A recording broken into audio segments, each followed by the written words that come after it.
souvent on te dit mais prends des vacances tout de suite, mais en fait on ne peut pas prendre des vacances du jour au lendemain alors qu'on a habitué notre business à cette chose-là. Donc il a fallu que je prenne vraiment du recul et que je me dédie. En fait la première chose que j'ai fait, vu que je pouvais pas prendre de vacances, ça a été réserve-toi minimum une journée par semaine là pour prendre du recul par rapport à quelles sont les actions que tu vas pouvoir mettre en place pour sortir de cette situation.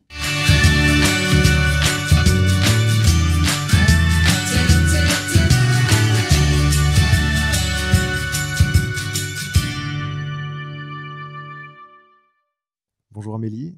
Bonjour. Bonjour Amélie. Bonjour. Bienvenue dans l'émission La Voix du Dirigeant, qui a pour but de révéler le secret de la résilience des entrepreneurs. Et donc, première question, Amélie, est-ce que tu peux te présenter et présenter ton activité ? Oui, ça marche. Et déjà, merci pour l'invitation. Donc, je m'appelle Amélie Cannan. Donc, moi, je suis entrepreneur depuis 2018 et aujourd'hui, je suis dans l'accompagnement. Je fais de l'accompagnement de dirigeantes, donc de femmes entrepreneurs. Je les aide à développer leur activité en se basant sur de la gestion du temps, de la structuration et de la construction d'équipe. Mes clientes, ce sont des personnes qui sont débordées, qui sont sous l'eau, qui ont un besoin en fait de sortir de l'opérationnel pour pouvoir continuer de se développer. Merci. De souvenir, t'as pas démarré tout de suite entrepreneur. Ça fait combien de temps que tu fais ça? Tu viens d'où? Ouais. Donc effectivement, moi j'ai commencé. En fait, j'ai fait des études de droit à la base. Je suis juriste en droit du travail. J'ai travaillé en cabinet d'avocat. J'ai travaillé du coup en fédération d'employeurs, donc en syndicat. Et je faisais aussi du consulting RH.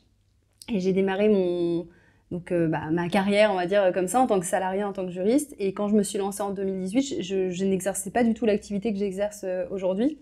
Je me suis lancée en fait en étant associée. Donc on était plusieurs associés et notre objectif c'était de faire de la reprise d'entreprise. Donc on rachetait des sociétés, on les structurait sur tous nos pans d'activité. Donc moi je structurais sur la partie RH et juridique. Et puis on avait quelqu'un qui était sur la finance, le commerce, etc. Et l'idée, c'était de revendre la structure pour pouvoir nous payer sur les rachats de parts et de former le futur dirigeant à la reprise de la société. Donc j'ai commencé comme ça. Rien à voir avec ce que je fais maintenant. C'était quand? C'était en 2018. C'était ma première année d'entrepreneuriat, ça s'est passé de cette manière.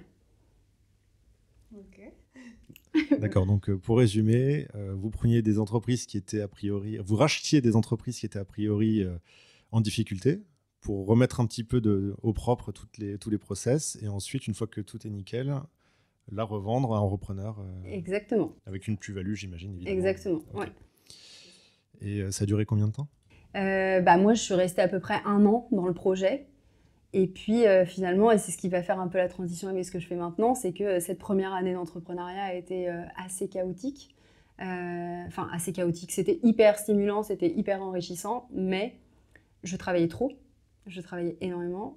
Je travaillais 80 heures par semaine à peu près. J'ai pas pris de vacances du tout la première année. C'était business, business, business. Je m'étais aussi mis dans la tête qu'il fallait à peu près 3 ans pour se développer. Donc j'y suis allée vraiment pleine balle en mode dans 3 ans on verra pour se dégager un petit peu du business. Sauf qu'en fait ça se passe pas comme ça parce que quand on se met dans une surcharge, la surcharge elle devient conjoncturelle et elle est pas structurelle. Donc au bout de 3 ans, il n'y a pas de diminution d'activité qui se passe du jour au lendemain. Donc voilà, la première année a été un peu compliquée et ensuite j'ai commencé à changer les choses. Pour toi et pour d'autres, c'est ça? Oui, alors pour moi d'abord en fait, parce que je me suis dit que j'allais jamais tenir sur le long terme. J'ai pas du tout été jusqu'au burn-out, mais juste j'étais extrêmement fatiguée, très stressée et je me suis demandé si c'était ça en fait l'entrepreneuriat. Si la fameuse liberté que j'enviais au début, est-ce que c'était vraiment ça? Puisque finalement, on devient un peu son propre bourreau, quoi. C'est-à-dire qu'on est devenu un peu... quand on était salarié, on critique un peu le système du salariat, le patron, etc. Et après, on n'a plus qu'à nous, en fait. C'est notre responsabilité de mettre les barrières. Et finalement, ça a été compliqué pour moi de le faire. Donc, il y a beaucoup, beaucoup de croyances aussi au propos de l'entrepreneuriat sur le fait qu'il faut... travailler dur, il faut travailler beaucoup. Donc ouais.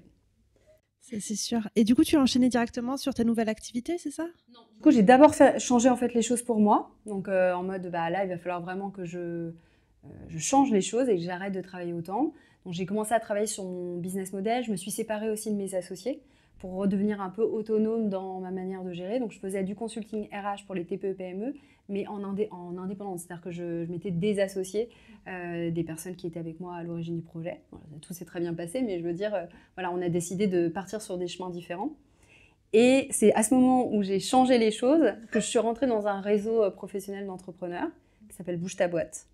Et quand je suis arrivée dans ce réseau-là, et ben les filles autour de moi, donc les autres entrepreneurs, me disaient « Mais comment t'as fait en fait ?» Parce que nous, on est dans ce stade-là. On n'y arrive plus, on est sous l'eau. Et comment t'as fait, toi, pour changer les choses ? Donc j'ai commencé à donner un peu des petits conseils comme ça à droite à gauche, vraiment en mode entraide entre entrepreneurs. Et ça m'a donné une idée de créer une deuxième structure. Donc j'ai créé une deuxième société en parallèle de la première initiale. Et ça a démarré comme ça. Et évidemment, ça ne s'est pas fait du jour au lendemain. J'ai arrêté progressivement le côté RH pour me consacrer sur la partie structuration, gestion du temps. Ok, beau parcours. Ouais, je pense que c'est clair. Du coup, on peut peut-être rentrer dans le vif du sujet.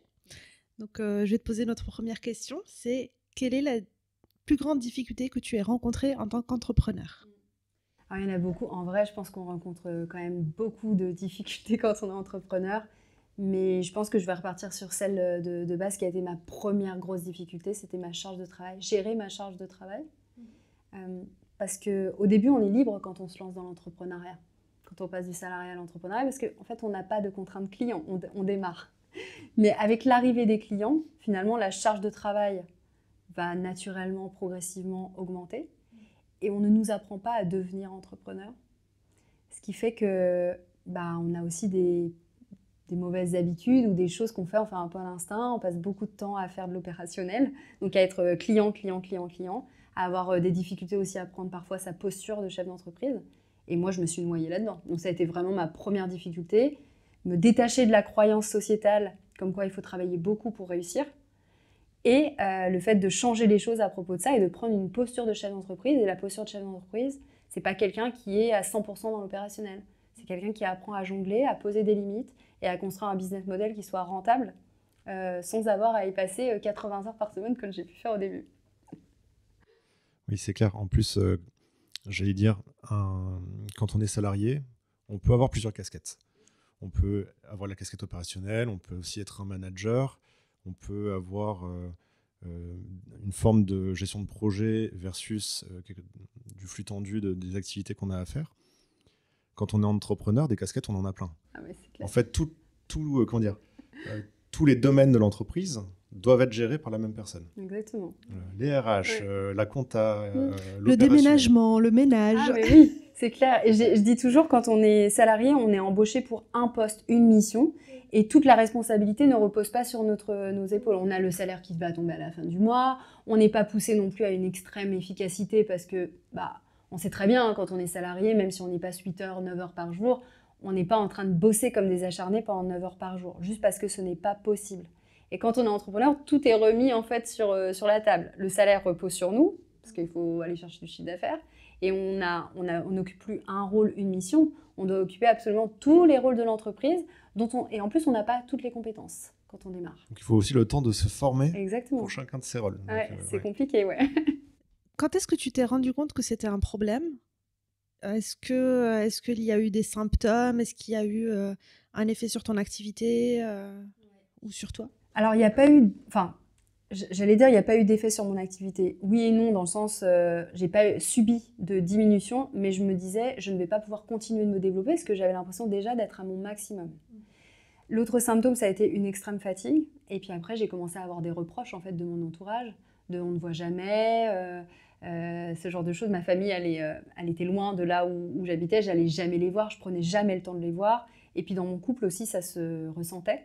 On était tous les deux entrepreneurs en plus, donc on pourrait se dire on se tire vers le haut, mais on se tire aussi vers le bas, dans le sens où on travaillait beaucoup, et on passait peu de temps ensemble. Donc tout ça a fait que je me suis dit je ne vais pas pouvoir continuer sur le long terme. Donc ça a été les symptômes pour moi, la fatigue, les reproches, le couple, et puis ça va être compliqué pour continuer de se développer. Mais comment tu t'en es rendu compte ? Ça a été du jour au lendemain ? Tu as fait une rétrospective ? Non, je pense que ça a été progressif, quand même. C'est pas un déclic un jour. Non, il n'y a pas eu de vrai déclic, mais c'est une petite accumulation. Et puis, on sent bien que plus ça va, plus on est fatigué. Et puis, plus on a des difficultés à le matin se lever pour aller travailler, alors qu'en fait, on aime ce qu'on fait. Donc, c'est quand même un peu paradoxal de dire, j'ai pas envie d'y aller. Ce cercle vicieux qui est en train de se mettre en place, pour moi, ça a été progressif.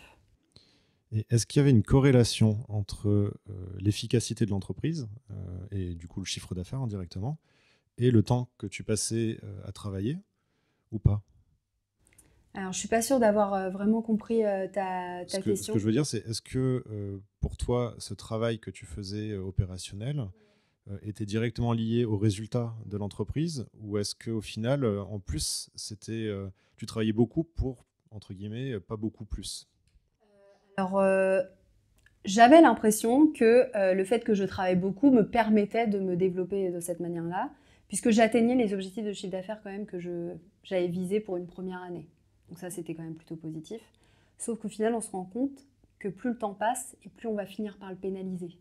Puisque, surtout quand on démarre et qu'on est indépendant, toute la responsabilité est sur nos épaules.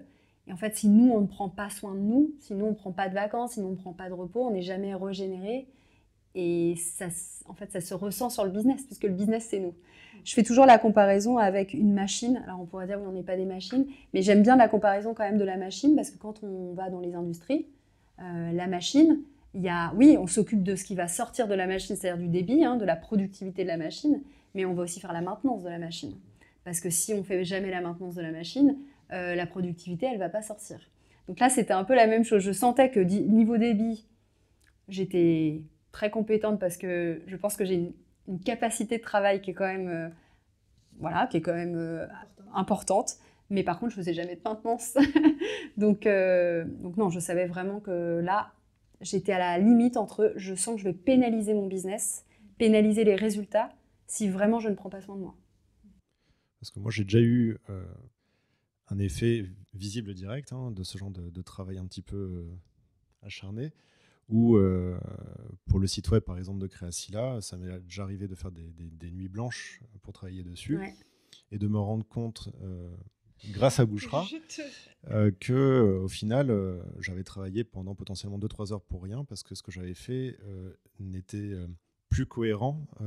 Et ça, c'était la fatigue, en fait, et le fait d'être la tête dans le guidon pendant des heures. Et est-ce que c'est quelque chose aussi que tu as vécu?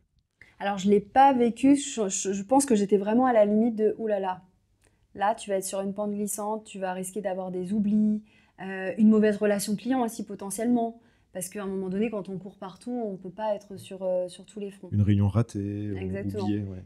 Ça m'est pas arrivé, mais je sentais vraiment que j'étais à la limite. Du coup, tu t'en es rendu compte, c'est très bien. Qu'est-ce que tu as fait à ce moment-là? Alors, souvent on te dit, mais prends des vacances tout de suite. Mais en fait, on ne peut pas prendre des vacances du jour au lendemain alors qu'on a habitué notre business à cette chose-là. Donc, il a fallu que je prenne vraiment du recul et que je me dédie.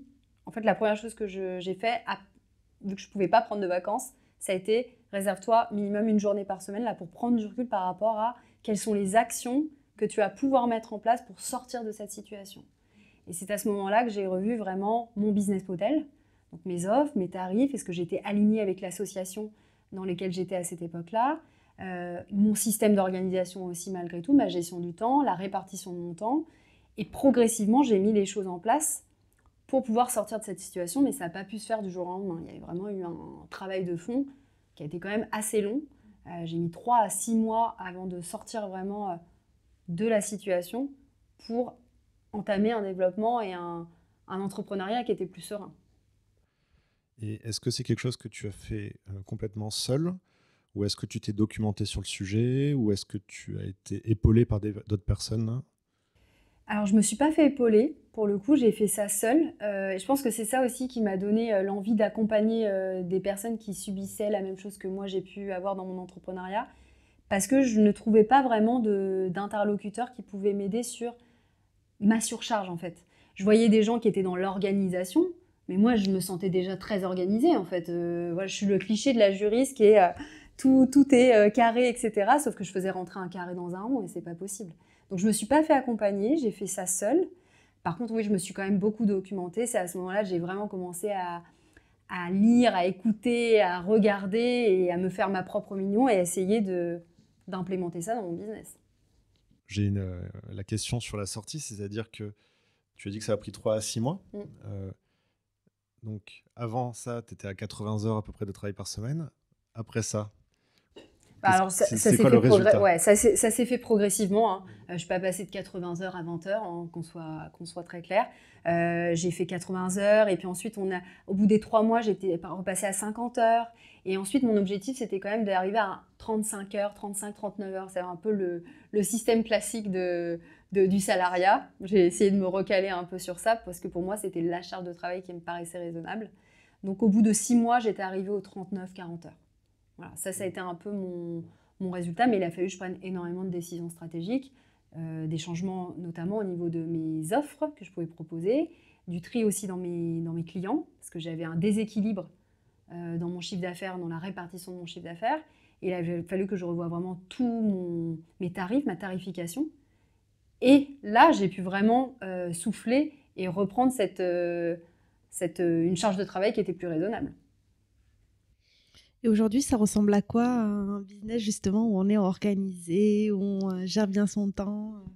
Alors, je pense que c'est important aussi de dire que rien n'est parfait, parce que j'ai pas du tout envie de montrer que maintenant tout est bien, j'ai plus aucune problématique, vraiment. Je travaille 4 heures par semaine. Voilà, exactement, en mode bisounours, pas du tout. Par contre, ça ressemble à quoi? Eh ben, ça ressemble à des vacances. Moi, je prends environ 7-8 semaines de vacances par an. Voilà, alors je dis pas que... En tout cas, ça me correspond moi. Honnêtement, je me lève le matin, j'ai quand même vachement envie d'aller bosser, donc c'est ce qui n'arrivait plus quand j'ai eu cette situation. Et puis en fait, on se sent serein face à la suite, on se sent serein par rapport au développement. On sait où on va, on sait que notre business il est rentable, on sait l'adapter, on sait l'ajuster. Donc vraiment, moi j'ai gagné en sérénité fois 1000. Je ne me verrais pas revenir à la situation précédente. Et d'ailleurs, des fois, ça peut arriver de me laisser un petit peu de nouveau déborder, mais je sais que mes phases de débordement, elles sont conjoncturelles là pour le coup. Il y a une date de début, il y a une date de fin. C'est moi qui ai choisi de me surcharger parce qu'il y avait un projet, parce qu'il y a des choses qui m'ont stimulée et que j'ai décidé de prendre. Mais je sais que ce n'est pas quelque chose qui va s'installer sur le long terme parce que je ne veux absolument pas revenir dans la situation dans laquelle j'étais au début. Ouais, c'est un vrai choix. C'est OK, là j'accepte de faire 5 heures de plus par semaine, mais c'est volontaire et je sais que ça va durer pas plus de X temps. OK.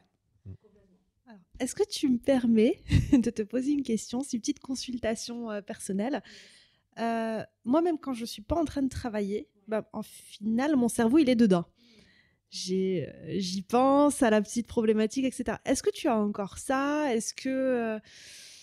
Qu'est-ce que tu en penses? Ouais, déjà, je pense que c'est propre à... Je ne vais pas parler du salarié, parce que je suis plus salarié, je ne veux pas mettre tous les salariés dans le même panier, mais chez l'entrepreneur, tout le monde va te dire qu'il a 1001 idées à la minute. On a plein d'idées, on a du mal à se déconnecter, et puis on aime ce qu'on fait, on est des passionnés.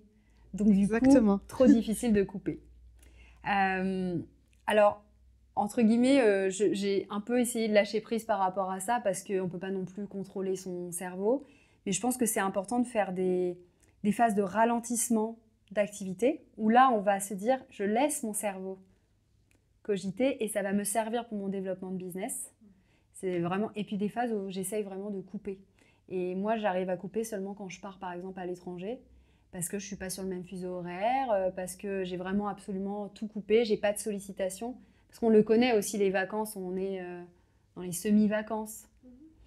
Donc là, c'est encore plus difficile de couper. Moi, j'essaie de trouver cet équilibre entre c'est pas mal de cogiter. Au contraire, quand on prend des vacances, on a de nouvelles idées, on a une nouvelle impulsion qui vient, donc c'est bien. Mais de trouver vraiment le compromis entre j'essaye de faire des vraies coupures où on essaye d'habituer notre cerveau à un peu plus de vide. Il y a un vrai sujet mindset par rapport à ce sujet parce que d'un côté, d'un point de vue rationnel, on sait très bien qu'on a besoin de faire des coupures. Nous, avec Bouchra, on en a eu une très importante. On a fait notre première réelle vacances pendant 2 semaines et avec une vraie coupure et ça a fait un bien fou.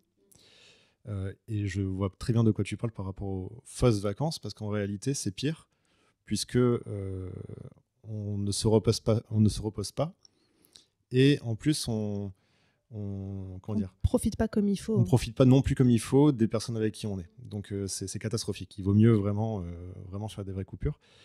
Malgré tout, ça c'est le côté rationnel, mais quand on est en coupure ou avant la coupure, c'est très difficile de se dire ok, pendant X temps je vais pas travailler, ça va être quoi les conséquences, et est-ce que j'ai assez travaillé avant, est-ce qu'il faut que je fasse 120 heures la semaine avant pour me préparer, et tout ça en fait c'est difficile parce que là on touche plus au rationnel, c'est vraiment de l'émotionnel, et donc Ouais, qu'est-ce que t'en alors penses? ce que j'en pense, c'est que ça, je l'avais quand je ne planifiais pas mes vacances. C'est-à-dire que je décidais, par exemple, un mois à l'avance de prendre des vacances. Là, mon business, bah, du coup, il savait que pendant 2 semaines, il allait pas pouvoir, j'allais pas pouvoir fournir de capacité de travail. Donc, je me retrouvais vachement dans le jus avant les vacances et après les vacances. Ce qui fait qu'avant les vacances, tu es stressé, tu n'as qu'une envie, c'est d'être en vacances, mais tu dois produire. Et puis quand tu reviens de vacances, tu perds très vite les bénéfices des vacances parce qu'en fait, tu te retrouves de nouveau dans le jus. Ça arrive beaucoup moins chez moi depuis que je planifie à l'avance. C'est-à-dire que là, par exemple, je sais que 2023, mes vacances sont déjà planifiées. Alors, je ne planifie pas mes 8 semaines, mais j'en planifie 5. Comme ça, je me laisse aussi cette liberté d'en prendre plus, un peu plus voilà, dans le flow si j'ai envie d'en prendre. Mais mes 5 semaines habituelles sont déjà fixées. Ce qui fait que je n'ai pas besoin de répartir ma charge de travail une semaine avant et une semaine après les vacances, mais plutôt de l'anticiper sur le long terme, de lisser et de savoir que là, vraiment, je ne vais pas avoir cette phase de travail. Donc, c'est vraiment anticipé en amont. Du coup, on va pas plus profiter de la consultation gratuite. Hein. Alors moi j'ai juste une dernière question, après on verra si on le met ou pas. Je pense aussi, tu parles de lycée, en fait je rebondis sur le fait de lycée. Je sais que pour être efficace, moi personnellement par exemple, j'ai besoin d'avoir justement une oscillation de ma façon de travailler, d'avoir des moments avec une forte intensité, des moments où justement il faut que je souffle après cette intensité. Ouais. Et si j'ai quelque chose de complètement plat, bah, je m'ennuie et au final je m'intéresse moins à mon travail. Ouais. Toi t'aimes bien l'adrénaline. C'est ça, exactement. Quitte parfois à provoquer une urgence pour réussir à travailler de manière efficace. Complètement. Et ça, c'est comment dire, réussir à lisser, du coup, c'est aussi réussir à casser un petit peu cette dynamique-là. Donc, c'est pas forcément évident quand on est, j'imagine, comme moi. Il y a 2 profils d'entrepreneurs. Ouais. Enfin, 2 profils. D'ailleurs, chez l'humain, c'est ceux qui vont paniquer face à l'urgence et qui vont... on le voit aussi quand on passe des examens. Il y en a qui vont réviser à la dernière minute et ça va les stimuler, ils vont apprendre plus. Et moi, c'est le contraire. D'accord. Donc, c'est pour ça qu'effectivement, on est 2 profils différents. Okay. Moi, au contraire, ça me fait paniquer. Je suis paralysée face à l'urgence. Je suis bloquée. Donc, je ne suis pas du tout productive. Donc, je préfère étaler ma charge de travail. Et donc, anticiper les vacances à très long terme. Voilà. Okay. Pour ne pas avoir ce sentiment d'urgence, de charge de travail, d'arriver en vacances et me dire est-ce que j'ai réussi à faire tout ce que je devais faire avant de partir. Ça va me pourrir les vacances. J'ai vraiment besoin de lisser. Mais après, pour ceux qui ont besoin de gérer ça, d'avoir ce sentiment d'urgence, tu peux complètement gérer ces oscillations-là, mais trouver un équilibre quand même. Oui, c'est ça. Voilà, c'est-à-dire que tu peux te faire un pic d'activité si tu veux la semaine avant les vacances pour ensuite vraiment bien profiter de tes vacances. Mais il faut quand même de l'anticipation parce que sinon tu te retrouves dans l'incapacité de faire tout ce que tu dois faire sur la semaine. C'est même plus de l'urgence, c'est juste, c'est pas possible humainement de le faire. Exactement, c'est une montagne qui est infranchissable. Exactement. Du coup, on va passer à la question suivante. Quelle a été la décision la plus difficile ou complexe à prendre dans ton entrepreneuriat? La décision la plus complexe a été, j'avais 2 business, 2 sociétés. Une pour laquelle j'avais fait mes études, droit notamment. Et puis, l'autre côté, un projet donc, nouveau à tester aussi, qui était moins établi. Et je savais que je ne pouvais pas garder les 2. C'est-à-dire qu'à un moment donné, quand j'ai ajouté la deuxième structure, je me retrouvais de nouveau un peu en mode « Ah, ma charge de travail, elle recommence à augmenter. Il va falloir que je fasse un choix entre les 2. » Et là, je me suis retrouvée dans, peut-être plein d'entrepreneurs ont déjà vécu, mais le regard de l'autre, la confrontation à sa famille, des problématiques. Et moi, par exemple, j'avais mes parents qui me disaient « Mais tu vas arrêter droit, mais t'as fait toutes tes études pour ça. » Enfin, vraiment, c'était... j'avais l'impression de les trahir aussi un petit peu. Je sentais qu'il y avait... ils avaient peur pour moi, hein, parce que c'est leur projection. Ils ont peur. Ils ont peur pour nous. Ils ont envie que ça se passe bien. Donc ça a été vraiment ultra, ultra dur pour moi de dire « Je vais devoir faire un choix entre les deux. » Et mon cœur va vers le deuxième. Donc le moins sécure, celui qui ne repose pas sur mes diplômes et celui qui va à l'encontre de ce que veut ma famille.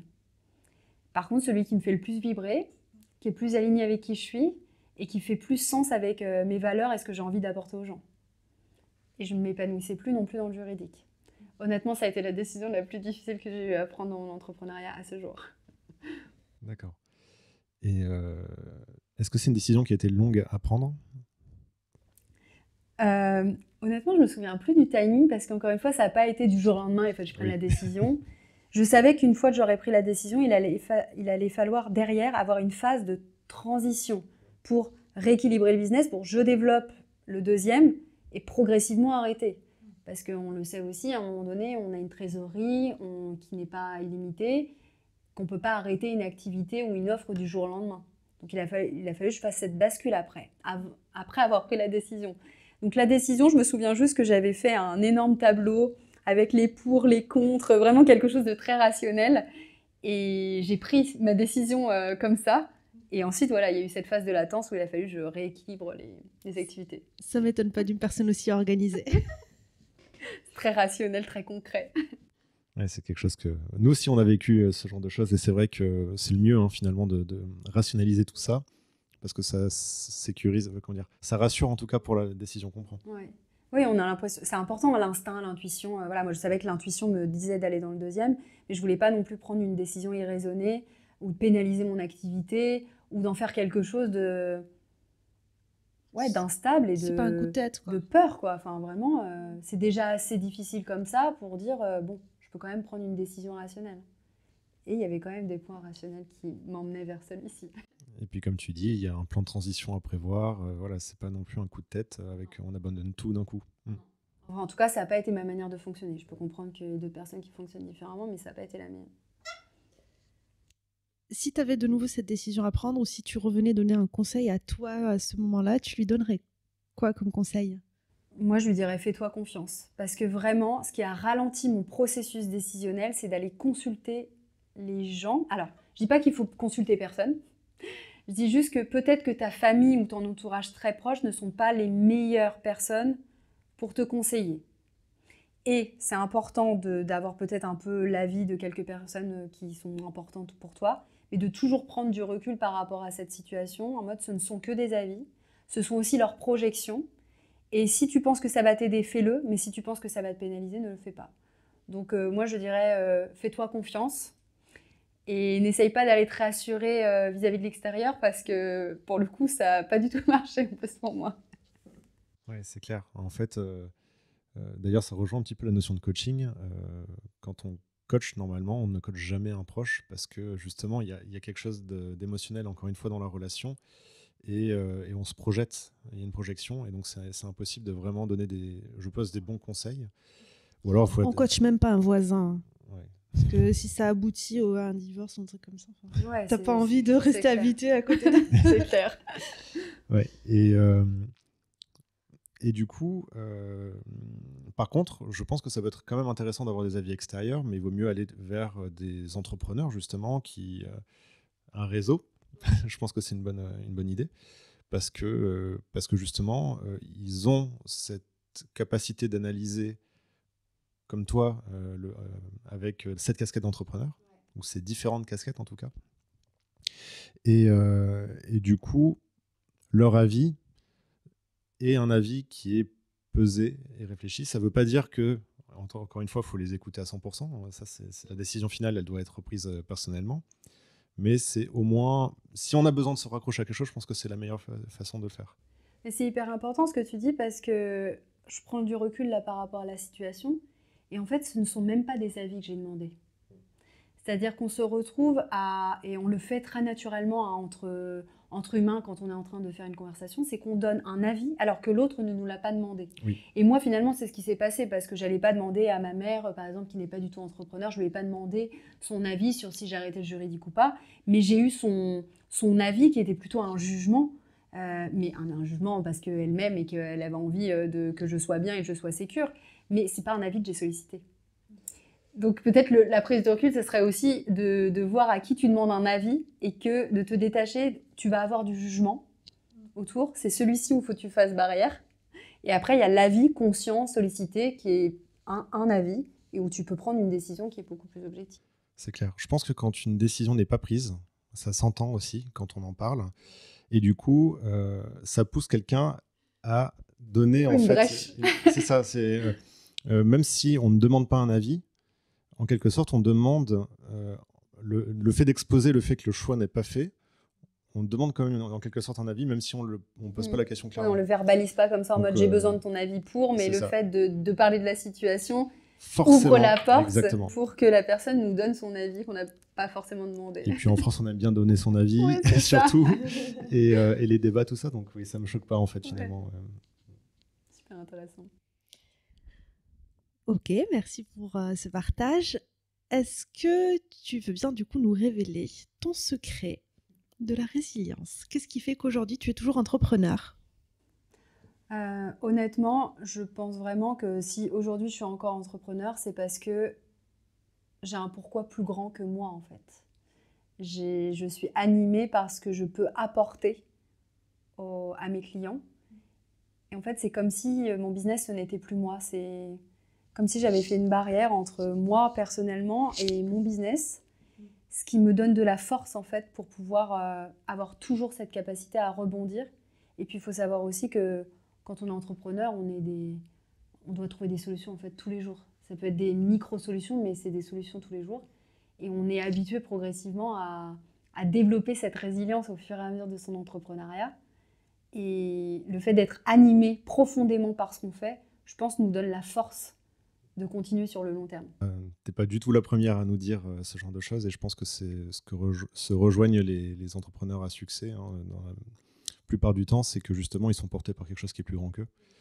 Et d'ailleurs, un entrepreneur qui n'a pas construit son pourquoi et sa vision, je pense que c'est la première étape finalement. Ouais. Je sais pas si c'est la première étape, mais à un moment donné, il faut savoir pourquoi tu y vas. Pourquoi tu fais ça? Alors moi, je distingue un peu le pourquoi égoïste du pourquoi pour ton client. Le pourquoi égoïste, il faut quand même pas l'oublier. Si on est entrepreneur, on a forcément un pourquoi égoïste. Moi, je sais que c'est la liberté qui est très forte chez moi, la liberté de gérer mon propre projet, la liberté de gérer mon temps comme j'ai envie de le gérer, la liberté géographique aussi parce que j'en ai fait une caractéristique de mon business de pouvoir travailler tout le temps, quasiment à 100% à distance. Ça, c'est mon pourquoi égoïste. Ça n'a rien apporté à mes clients, ça. Et après, il y a le pourquoi de mon business, le pourquoi de mes clients, qui est hyper important. Parce que tu ne peux pas juste dire « ma solution, c'est ça ». Ouais, il y a quoi derrière, en fait? Qu'est-ce qui t'anime profondément? Qu'est-ce qui te fait... qu'est-ce qui t'anime? Souvent, beaucoup d'entrepreneurs, en fait, commencent par un pourquoi égoïste. L'argent, la liberté, des sujets comme ça. Et puis, en chemin, on trouve le second. C'est rare, en fait, d'entendre quelqu'un qui, dès le départ, a commencé pour... Oui, c'est sûr. Moi, je ne l'avais pas trouvé dès le départ. C'est clair. Et c'est ça qui est bien aussi, c'est que l'entrepreneuriat, c'est un chemin. Donc, en fait, on va apprendre tellement de choses sur nous, sur ce qu'on a envie de faire. Je trouve que ce serait donner une image un peu galvaudée de l'entrepreneuriat, de dire tu dois absolument... Ça va faire peur, en plus, aux gens qui ne sont pas encore lancés. Tu dois absolument avoir tout trouvé quand tu vas démarrer. Non, il y a beaucoup de choses qui se font en chemin. On affine, et puis on voit ce qui nous plaît. On voit dans lequel on est bon aussi, de trouver la corrélation entre j'apporte, je me fais plaisir, et de toujours faire ça pour trouver un peu sa zone de génie et continuer d'avancer comme ça. Donc ouais, je pense qu'au début, on commence par un pourquoi un peu égoïste, et puis après, on a un pourquoi qui se dessine business. Et dans tous les cas, il faut avoir quelque chose qui nous fasse nous lever le matin et qu'on ait envie de se mettre à travailler. Et que ce soit égoïste ou pas, en fait, il faut avoir cette motivation-là à un moment donné, parce que si on veut juste se recoucher, c'est qu'on n'a pas trouvé notre voie, ou alors que notre temps n'est pas bien organisé. Peut-être. Ou alors qu'on est en décembre et que la journée est courte, il fait encore noir dehors. Exactement. Mais en tout cas, voilà, je pense que c'est important, et Et ça n'a rien à voir avec l'entrepreneuriat. Je dirais même qu'un salarié qui se lève le matin heureux d'aller au boulot, bah, c'est qu'il a trouvé l'endroit où il doit être, en fait, tout simplement. C'est quel est le sens que tu donnes à ta Exactement. mission du jour, peu importe si tu es salarié ou entrepreneur. Mm. On a tous besoin de sens. Je vais te poser une question, pareil, qui n'était pas dans le script. Il y en a quelques-unes, en fait, après, Ok. dont tu n'es pas au courant. Déjà, quel conseil donnerais-tu à un entrepreneur qui se lance? Bonne question. Un conseil que je donnerais à un entrepreneur qui se lance, de préparer son entrepreneuriat un peu en amont. Je sais qu'il y a beaucoup de gens qui se lancent en disant je vais réfléchir au business model progressivement, tranquillement, etc. Mais ça passe tellement vite. Et puis, je sais qu'il y en a qui sont accompagnés par Pôle emploi aussi derrière. Et 2 ans, ça passe très, très vite. Oui.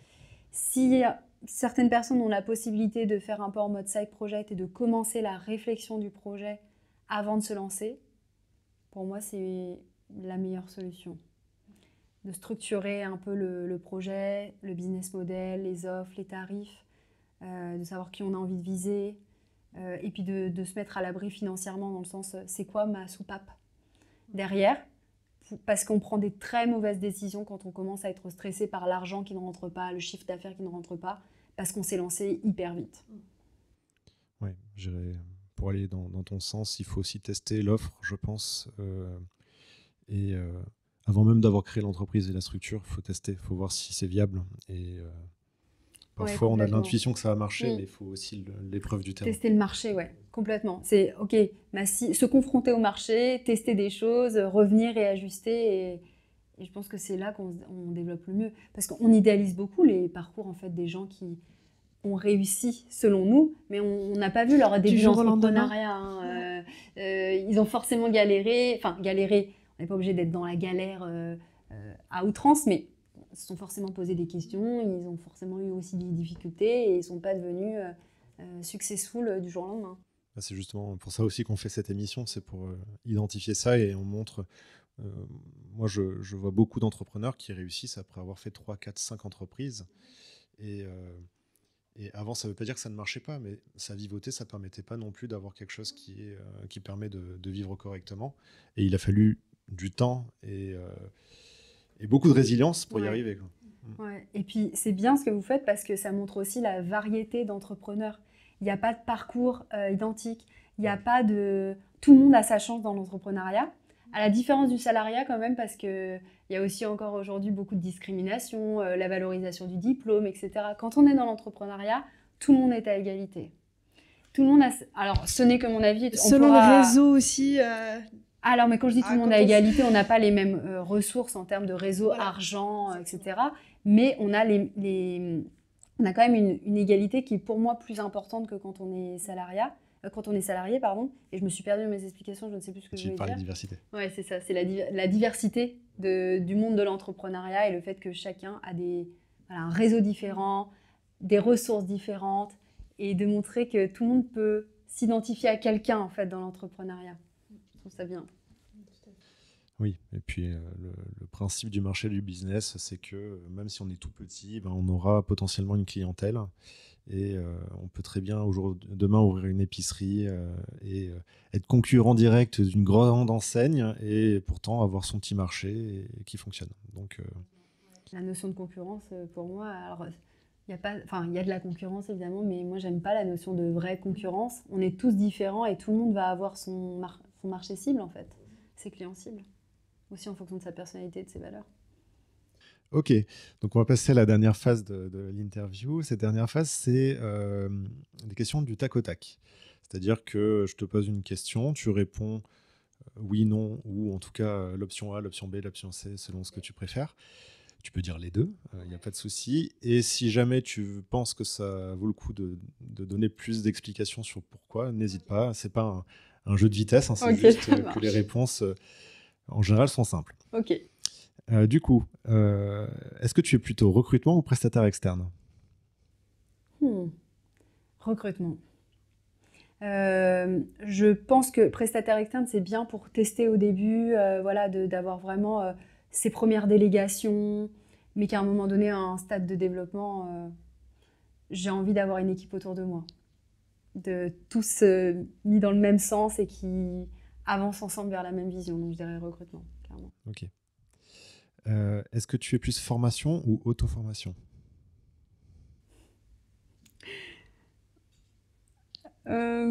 Formation, si je suis honnête, formation, parce que je pense que j'ai beaucoup aussi au début été me rassurer par de l'extérieur, alors que des fois on a aussi les ressources en interne. Ok. Oui, c'est vrai que en plus c'est facile de s'auto-former, mais rien ne vaut quelqu'un qui est derrière son épaule. Ouais, c'est ça. Est-ce que tu es déjà dans un réseau d'entrepreneurs aujourd'hui et est-ce que tu es plutôt réseau d'entrepreneurs à la cool ou réseau d'entrepreneurs plutôt structuré, un peu comme un BNI? Je ne sais pas si tu connais BNI par exemple. Alors je suis très réseau. J'en faisais plus partie parce que là, ces derniers mois, j'étais pas en France, donc j'avais lâché le réseau. J'aime bien quand même les réseaux business, donc plus structurés, on va dire. Même si j'aime aussi les... Enfin, en fait, les deux, ouais, ma réponse va être les deux quand même parce que je trouve on apprend tellement de tous les autres entrepreneurs que je provoque très régulièrement des rencontres entre entrepreneurs pour discuter de manière informelle, donc ça serait plutôt là pour le coup à la cool. Mais ça m'empêche pas d'aller aussi plus vers des réseaux structurés type CJD, BNI, Bouge ta boîte. Je fais partie de la JCE aussi, donc je suis très réseau. Ok. Tiens, c'est une bonne question ça, je pense, pour quelqu'un qui est dans la gestion du temps. Est-ce que le téléphone et les emails, c'est un ami ou un ennemi? Ça a été un ennemi, Mhm. c'est devenu un ami, un outil de travail. Point barre. Ok. Est-ce que tu es journée type ou chaos organisé? Non, journée type. Ah, désolé, le cliché, le cliché. Je dis peu que le chaos organisé peut correspondre totalement à certaines personnes, mais pas moi. Pas possible. Ok. Donc tu connais d'avance tes créneaux sur ta journée. Est-ce que tu peux nous en dire plus? Oui. Bah, déjà, je suis très efficace le matin. Donc moi, le matin, ça va être que mes zones de focus, là où j'ai vraiment besoin d'avancer. Ça peut être des choses clients, ça peut être des choses pour moi, pour ma stratégie. Et l'après-midi, c'est plutôt des rendez-vous, des coachings, plus de l'accompagnement, c'est-à-dire du relationnel. Et est-ce que le perso, tu le gères de la même manière? C'est-à-dire, est-ce que tu as des routines le matin, le soir? Ouais, alors routine le matin. Pas forcément figée en mode ça, de 8h à 10 à 8h15. Non, mais j'aime bien caler quand même des activités que j'aime et de le mettre en mode routine. C'est pas toujours la même routine. Donc des fois c'est du sport, des fois c'est de la lecture, des fois c'est d'autres choses. Je prends du temps pour moi, quoi. Ça, le matin c'est important. Je le gère de la même manière. Et puis sinon après il faut laisser un peu de liberté. Donc non, je laisse un peu aussi aller les envies du moment. Très bien. Est-ce que tu es lecture, vidéo ou podcast? Lecture et podcast. Mhm. J'avoue que je suis moins vidéo, ou pour me former vraiment, mais pas tous les jours, quoi. Ouais, lecture et podcast, clairement. D'accord. Tu as peut-être un livre à nous conseiller Ouais, ou un alors j'ai un podcast? livre qui me vient en vrai parce que pour moi ça a été l'élément déclencheur justement. On parlait tout à l'heure que ça a été progressif, mais j'ai quand même lu un livre où j'ai dit ok, ça c'est moi en fait, ça c'est mon problème.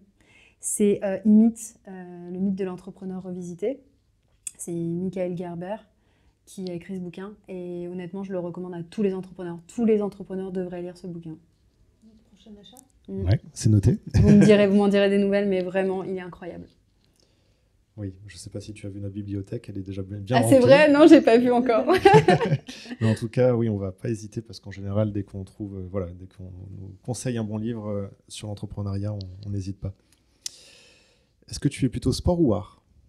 Sport. Ok. Mm. Et dernière question, est-ce que ton entourage ou tes amis, notamment, ont changé depuis que tu es entrepreneur? Non. Non. Honnêtement, non. J'avoue que je dis toujours que c'est important d'avoir des gens qui vous soutiennent autour d'eux et qui vous disent, enfin, qui vous permettent de rétablir l'équilibre si jamais vous partez. Et honnêtement, j'ai quand même eu beaucoup de chance. Tout à l'heure, je parlais des peurs que par exemple, notamment mes parents m'ont projetées, mais j'ai toujours été soutenue malgré tout dans mes décisions. Ils me disent les choses hyper sainement et mon entourage n'a pas du tout changé depuis que je suis entrepreneur. Vraiment. C'est fabuleux, c'est rare. Ah ouais. Oui, c'est vrai. C'est vrai que il y a des personnes pour qui ce choix-là influence effectivement aussi leur cercle proche. Je peux comprendre. Moi, mon cercle s'est élargi, c'est-à-dire du coup, j'ai l'impression d'avoir plus d'amis, plus parce que quand on est salarié, en fait, on se socialise avec les gens de son bureau, etc. Quand on est entrepreneur, on peut rencontrer tellement beaucoup plus de gens. Donc, j'ai l'impression que mon cercle s'est élargi, mais par contre, mon noyau dur, toujours resté le même. J'avoue, j'ai de la chance là-dessus. Très bien. Ok, merci Amélie. Mais de rien, merci à vous. Merci beaucoup. Dernière petite question. Oui. Où est-ce qu'on peut te trouver ? Alors, il me semble que tu as un podcast, tu as un site. Oui, donc je suis présente sur Instagram avec mon nom et mon prénom, donc Amélie Cannan. Je suis présente sur LinkedIn.